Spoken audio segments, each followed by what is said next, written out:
Aloha! This is me, MarkO, talking, and I welcome you to Dances with Dragons, a Green Heart Foundation podcast. In this podcast, you will hear about my real life stories and adventures, together with the exciting current projects of our Green Heart Foundation. So, sit back, relax, and get ready to listen. So we left off on the last episode. The year is 1972, and I was in my second year at University California in Irvine and had some of the most remarkable professors taking classes that had a wide range of scope, learning about life, and primarily the Vietnam War was the biggest issue around the world, and certainly for university campus students, as in 1972, President Nixon announced that there would be a new draft lottery, and it would be randomly picking boys, primarily, picking randomly people who would, by their birth date, be selected to go over to Vietnam and fight in a war that I was learning was extremely horrific, as all wars are. And I was very set on finding any way to not have to go over to Asia and kill Buddhist people, which I had learned about in my remarkable class with Professor George Kent on Chinese philosophy and Asian culture and Buddhism in particular. So I was fortunate to get part of a scholarship program that brought me over to Sweden. I selected Sweden as the university because Sweden was a very neutral country during the Vietnam War. In fact, they were extremely open to receiving draft dodgers and boys who were AWOL from the war. So Sweden was my choice, and it was the summer of 72. I boarded a plane, left America. It was really the first major trip in my life, beside a few trips down to Mexico. And off I went for a year of studies in Sweden, a whole new culture, a whole new world, and didn't speak a word of Swedish. And when we landed, we were going to be dividing our time a month in two different towns. First town was called Gränna. That's where the famous red and white striped candy cane actually originated, in this small town of Gränna. Incredibly beautiful, picturesque small town on a lake, and met with the other 20 students from different universities in California who were part of this scholarship study abroad program. And we started then learning Swedish, intense course of Swedish, all day, every day, living in an environment of dorms and two teachers. Ulla was the primary teacher, and I was enthralled with a new culture and a new language and new people. So I was curious as could be. I wanted to learn the language quickly. I wanted to devote myself to finding out truths about the Vietnam War. And so we began a new life. And for me, it was something that is probably the most deeply imprinted in my life, being abroad, being in a country that was very anti-American, very anti-Vietnam War, because of the policies of the horrors that the government was creating during this particular war. So we settled in Gränna, and then we went to the second town outside of Stockholm. We spent another month. After the third month, we moved to our university town, which was Lund, in the very southwest of Sweden. And we were now getting more comfortable speaking Swedish. I remember the first day of class, Ula said to us, "Hello, my name is Ula in English, and this is the last time you will hear me speak English." And she then began to speak in Swedish for the entire year. She would not let us hear her speak English. So anything we asked, of course, in English, she would answer in Swedish. It was remarkable. To this day, I'm very proud to say I'm extremely fluent in Swedish language. I love when I meet Swedes that I can just tell by their English accent that they speak Swedish as a native language, and I get very excited to immediately start talking Swedish as if I am Swedish. And it's just kind of fun. And then they don't believe that I only studied Swedish, which was actually only 5 months of this intensive course. So I remember the first days wandering around Lund, an incredibly picturesque town, cobblestone streets, ancient cathedrals, and just beautiful, beautiful traditional town. Having some free time now after the intense Swedish course, I started wandering around town. I made a few very close friends. To this day, I still have one of my closest friends and friends of our family is Uncle Paul. And he was one of the first people that I got extremely close to back in 1972. So I'm wandering around the streets of Lund, Sweden, and I happened down this street not far from the city square, town square, on a shop that had this big sign out front saying Max Boutique. And I stopped in my tracks, and lo and behold, I'm looking in the windows and I see some of the most beautiful artifacts and knickknacks and clothes, all different cultures it looked like from around the world. It was an ethnic import export shop, but the name of the shop, Max, drew me deeply into what is this doing here? I have to go in and look. Curiosity about the artifacts and particularly all these gorgeous textiles with embroidery and colors and mirrors embroidered onto the cloth and different dresses and shawls and things draped around other artifacts in the store window. It happens to be that I have two grandfathers named Max, Max, and here I'm in front of a shop called Max. And I walk in, and it was down some stairs, so it was like an underground first floor. And lo and behold, here's this tall, dark haired, gorgeous looking woman who immediately knew I had to be American because she started speaking English to me. And we introduced ourselves, and her name was Ula. And I said, "Oh, this is my second Ula, and I've only been in Sweden in Lund for a week, and our teacher, and now meeting this gorgeous lady, Ula." And we started talking, and she told me that this was their main shop. They had two other shops around Sweden, and that she and her boyfriend, Bengt, would travel the world together and buy different goods from different countries and import them and sell them in their Max boutique shops. And I began to be enthralled with this concept of traveling the world. And I started asking her dozens of questions. You mean you can really make money going to other countries and buying things and bringing them back and selling them? And that's called import and export.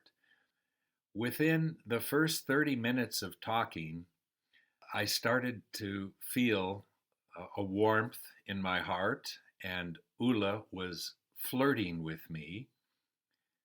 And I noticed one particular blanket that I had noticed in the window display.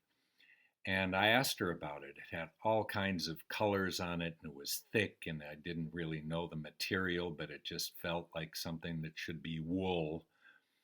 And I asked Ula, that was the first piece I asked her about, is this blanket?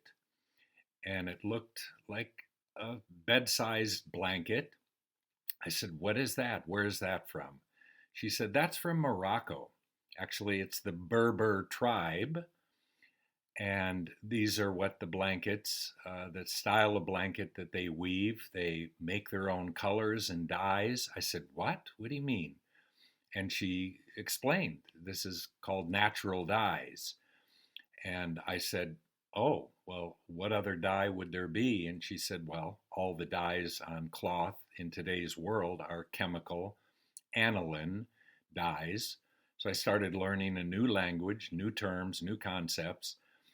And I said, as she's handing me this blanket, and I drape it over my lap, and I remember just rubbing my hands on it, and I feel the symbols. I literally, the designs and the colors, they spoke to me. It became very emotional. And here I am, literally an academic hippie boy from California, protesting a war and finding myself in the basement or ground floor of a boutique in Sweden. And Ulla said, "I'm going to gift that to you." I said, "What?" And I started feeling this boy girl thing, I like to call it. And she started flirting, and it became, for another story, let's just say, there's soundtracks that always come into my life that I love to bring up. And there were always little bits or parts of a song or a title of a song or a movie that play through my mind and my head when I do think back about my humble life path story. And so there was a Rolling Stone song that came to my mind whenever I think of Ulla and that first encounter with her and her Max Boutique. And it's Honky Tonk Woman. And so we'll go into soundtracks and storylines later. But Ulla's going to gift me this, or gifts me this incredible blanket. At the time, I believe Crosby, Stills, Nash had a song called "Don't You Know We're Riding on the Marrakesh Express?" And it was a song about Marrakesh, Morocco. This is the fall of 1972, June, July, August, September. And 2 months later, I find myself with Ulla in the bazaar of Marrakesh, Morocco. And that's how our romance took off immediately from that first encounter in her boutique. I began hungering to learn about all these incredible looking artifacts from around the world, which country they're from. The jewelry was remarkable. Ulla became a teacher to me, saying, "You know, you want to go out to Asia. You've told me that you're fascinated with Asian culture and Buddhist culture." She said, "You could make a good living buying from different countries, learning how to buy, learning how to barter. In other words, you don't just take the price they give you." I said, "Well, what do you mean?" She says, "Well, they'll start out saying a price triple of what you're going to end up buying it for." "Well, how do you know? What are you supposed to know? How do you know about the price of something?" And she said, "You learn. You just learn. You ask a lot of questions." So Ulla got me on this path of I can make money, I can travel and make money. So I began learning a lot from Ulla and realizing this could be a life for me, learning about the different artifacts and import export. And from there, I began getting greatly distracted from my studies, began a very immediate, passionate love affair with Ulla. And after we had one beautiful romantic encounter in my dorm room, she comes to me and says, "Like you to come over for dinner tonight at our home and meet Bengt and Andreas." And I said, "Andreas?" She says, "Yes, we have a 2-year-old son." I said, "You want me to come meet your husband?" "No, no, we're not married." She says, "In Sweden, we don't have that convention." She says, "If you love someone, you honor them, you take care of them, you live together, you have children together, no need for the marriage. It can complicate things. I thought, boy, that's different than my growing up culture of religious unity of till death do us part. And so I was invited over, and they had a very comfortable lifestyle, let's say upper middle class, I would call it. Very fine wines. They loved their alcohol. I began learning about different alcohols beside tequila and beer, and banked, accepted me as Ula's lover. That simple. And we began growing a friendship, which was absolutely phenomenal to my concept of usually you hear about a boyfriend or a mistress or a lover getting shot by the jealous other, significant other. And here there were times that Ula and I would be out and doing our thing, and she'd be staying with me. And then there'd be times that she'd have to watch little Andreas, and Bankt would go out, and we would be the babysitters, and I'd stay overnight. And then there were times that Ula wanted to go out with the girls, and Bankt started inviting me out to his favorite bar and a restaurant, and we became friends. So, because of this new dynamic relationship, some call it a menage a trois, but Bankt and I were not at all romantically involved. She was the one who was inspiring me about the art, about the cultures, about a trip that was coming up. She said, you know, I've got to go down on a buying trip to Morocco in December. Why don't you come with me? And I could not believe. I said, well, you know, I don't have much money. So literally my trip starting in Sweden, I was able to save 800 US dollars for the entire year of living abroad. That was it. And now Ula's proposing, come down to Morocco and come on a buying trip. And I confessed, I really don't have, to me, it was like, what is that going to be? Most of my savings for the year gone on one trip. She says, no. She says, you can help me. I'll cover your expenses. She said, do you know that we have these discount airlines? You could fly from Northern Europe, Sweden, down to Marrakesh round trip for $80. It was like, and back then, okay, so that was a few $100s, but it was mind blowing that you could travel across Europe and into North Africa. But she just said, I've got to get a hotel room and buy food, and you're my sweetheart, and we're going to have this exciting adventure. We flew down to Morocco, and I was starting to be a naughty boy, not following through with my classes in Sweden. And just on a side note, I remember Herr Wahlgren was the head of this international travel abroad program. He was from Los Angeles, UCLA, I believe, was the campus he was connected with. But he was the Gestapo in charge, and we called him Herr Wahlgren.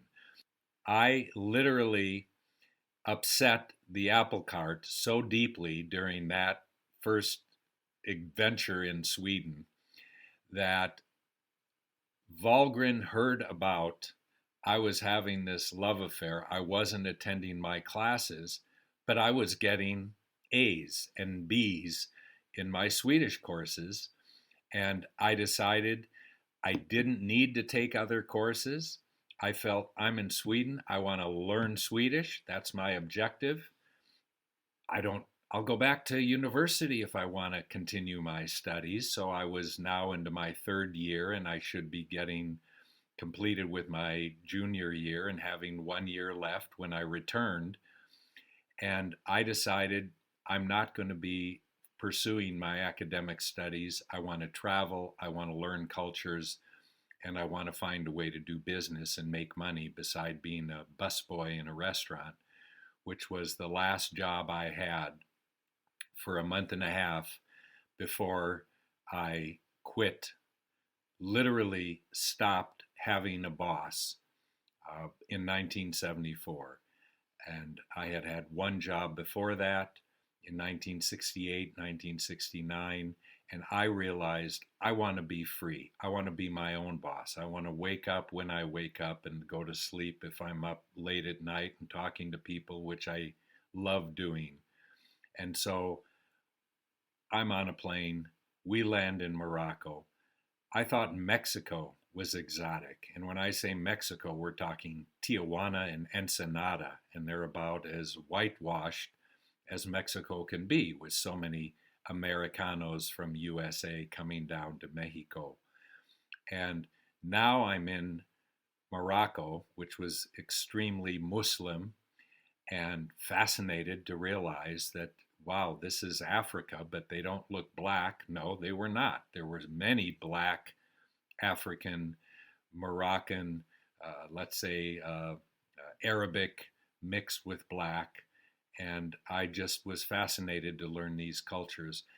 What started happening down there in Morocco for that week changed my life. Ula then confessed to me that she had a side job, a side gig, and that was when she would go to Beirut, Lebanon, where she was also importing. So she was there as an export-import, buying for the Max boutiques. It turns out she confessed to me one night. I remember sitting with candlelight and the white tablecloths. In Morocco, you can wine and dine at the highest level for $30, including exquisite wines, desserts, coffees, and that's expensive. So I remember Ula telling me, she said, I have another job and I'm going to trust you, as we were intimate lovers. And she said, I am what you call a spy. Thank you for listening to Dances with Dragons. I hope you all enjoyed my stories of the adventures of a modern-day Marco Polo. Join us next week to listen to more exciting real-life stories. If you enjoyed our podcast, please leave us a review and share it with others. To learn more about us, please visit our website at greenheartfoundation.org and follow our social media accounts. See you next week.